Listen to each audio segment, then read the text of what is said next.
Petre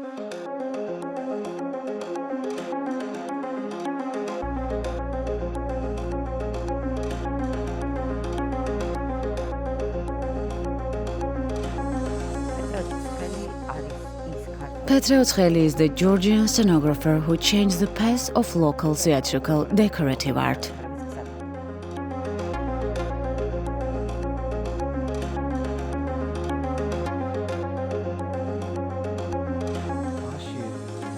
Within this individual, 3 different artists were harmoniously united.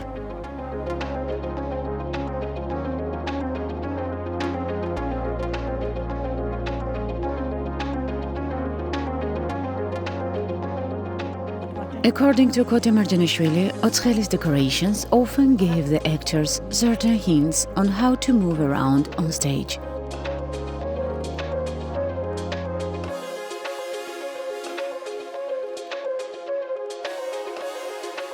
His works did not contain any superfluous elements, no extra details, no overdoing, only the precise encounter of line and idea.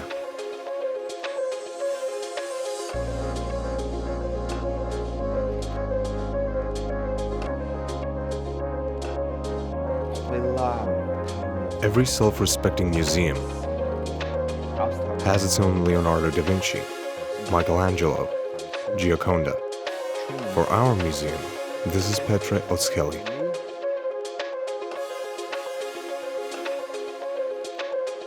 He worked in the theater for just 9 years, but for the next 90 years, he has remained as modern as he was then.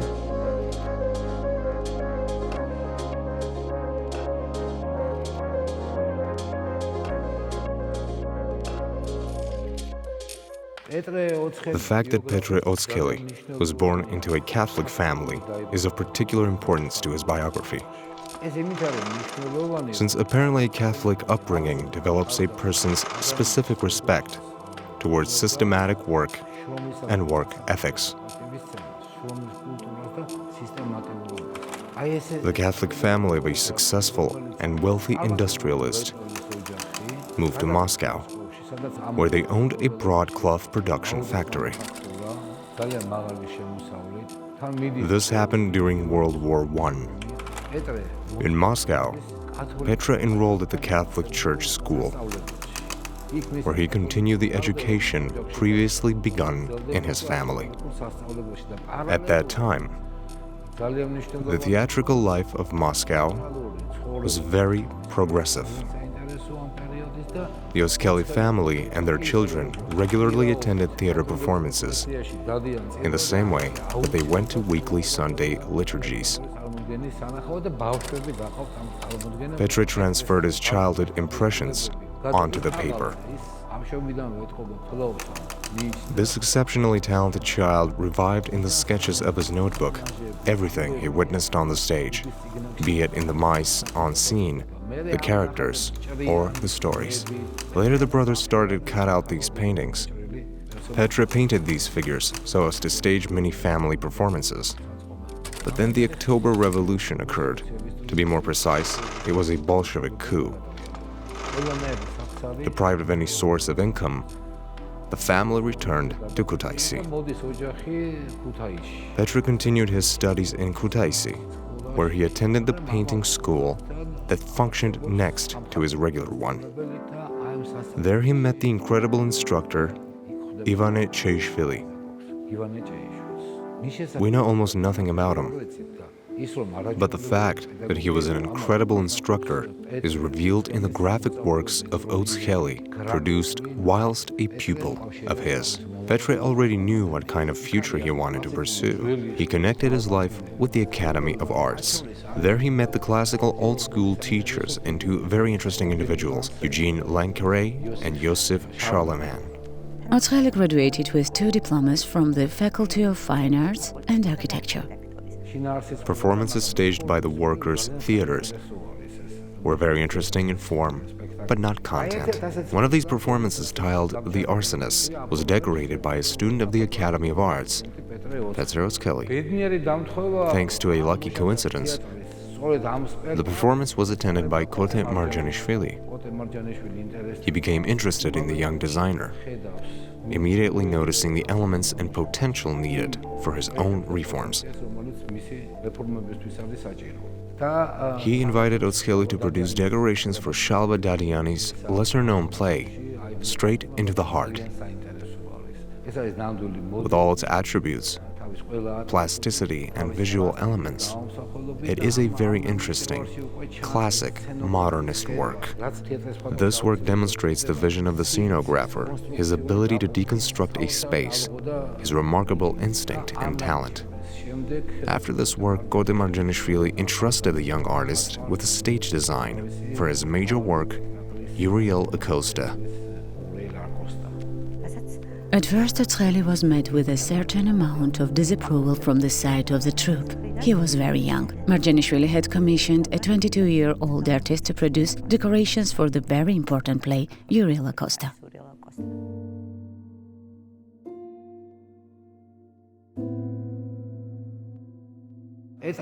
This very first work by Petre Otskheli demonstrated three main features that were to become more and more obvious in the future. The first was related to his understanding of construction and the conscious arrangement of a space.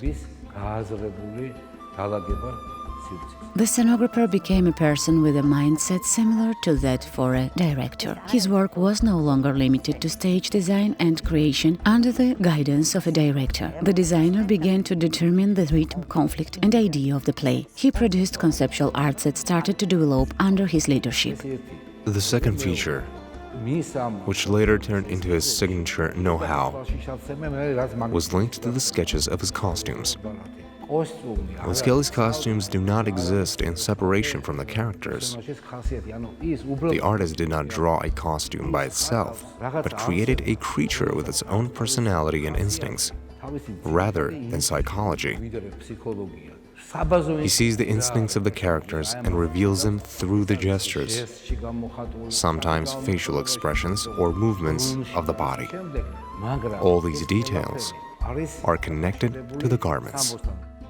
The elements he placed on the stage also turn into characters.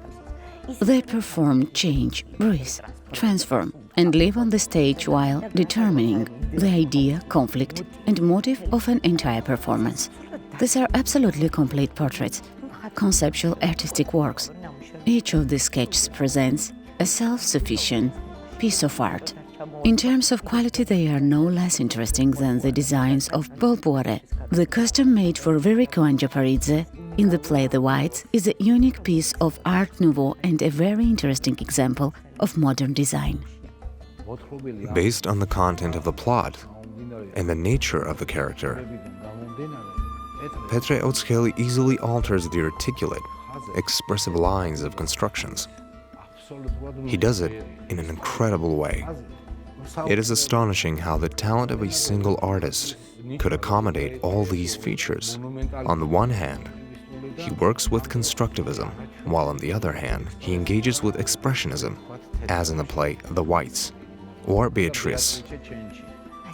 This is a fantastic junction of two seemingly absolutely contradicting movements, like Cubofuturism and Art Nouveau constructivism and expressionism.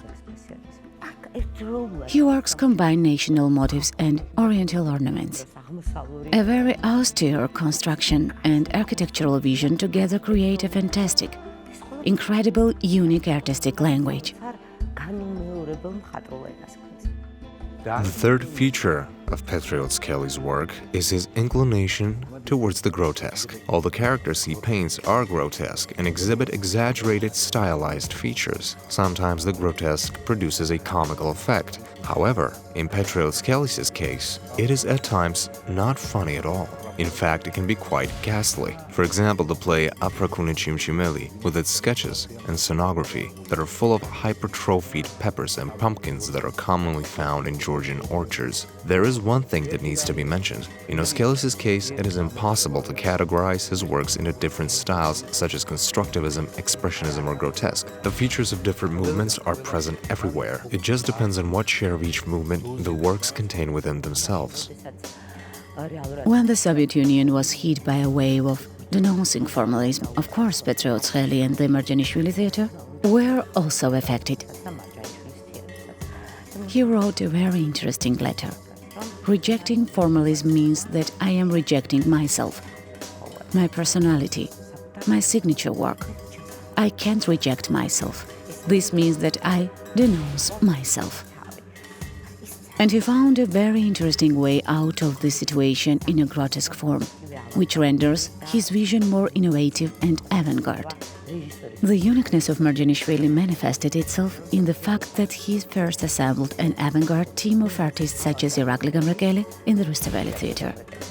Later he left this establishment and in 1928 founded a brand new theatre where he began working with unique artists like Elena Khlodiani, David Kakabadze, Petre Otskheli, and entrusted them with leading the theatre on a new path.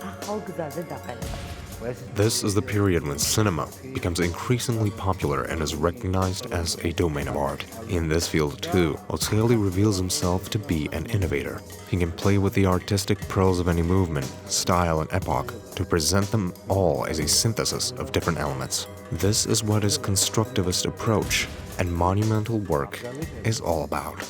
At the same time, Oცხeli employs the principles of Egyptian monumental painting and sculpture in such an organic way that one would never think that they could be something alien to him. The same happens in the cases of Mesopotamian motifs or European classical elements. I believe we are dealing here with an artist not of the modernist, but of a post-modernist epoch. When we think of the flying painter and other characters, we believe that these are superheroes who emerged from another dimension. Oცხeli himself was a superhero. This happened in 1937, when espionage activities were already widespread. The state hunted down agents of international imperialism. Everything began as an internal party conflict over the distribution of power between Stalin and Trotsky. This was a period of denunciation and total paranoia, a period fraught with the activities of informants. In total, the number of informers exceeded the number of prosecuted persons. It appears that those who were punished were the best persons. If Petre Otskheli hadn't spent time in Moscow, someone else would have been found instead of him.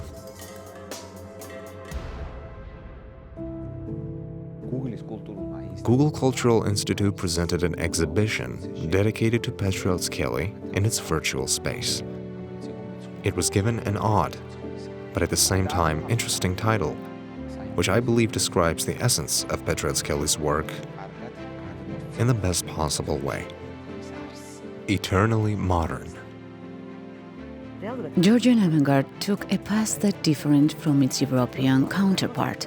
European avant-garde followed in the footsteps of Romanticism and Naturalism. However, European avant-garde later rejected Naturalism and Realism, while Georgian avant-garde took a leap from the Middle Ages and landed in the modern era. Accordingly, Georgian artists have a very clear, common system of universal perception. Of course, Petre Otskheli, who united, everything was also among them.